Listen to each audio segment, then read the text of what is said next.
Imos facer agora o apartado E da práctica 2, paso a paso. Ben, xa tiñamos a páxina visualizada no navegador.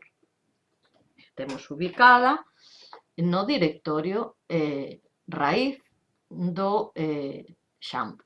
Ben, o que nos pide neste apartado é que visualicemos o código tanto na parte servidora como na parte cliente. Ben, a parte do servidor web se considera calquera aplicación que teñamos na máquina servidora web, vale? Agás o navegador, que é o cliente web. Entonces, podemos visualizar co gedit, como indica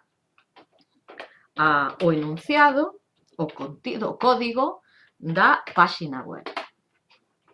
Imos minimizalo para que poidamos ver os dous códigos simultaneamente. Aquí o temos, vale?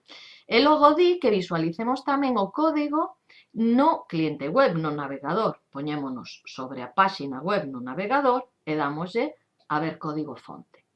E a pregunta é se é o mesmo código na parte servidora que na parte cliente.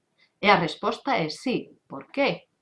Porque esta páxina únicamente está feita con HTML, non inclúe ningunha linguaxe script. E, polo tanto, este código HTML e o CSS tamén vese igual no servidor web que no cliente web. Vale?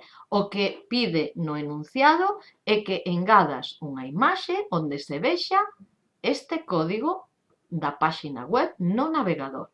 Asegúrate de que se ve tamén a URL. E con isto rematamos este apartado.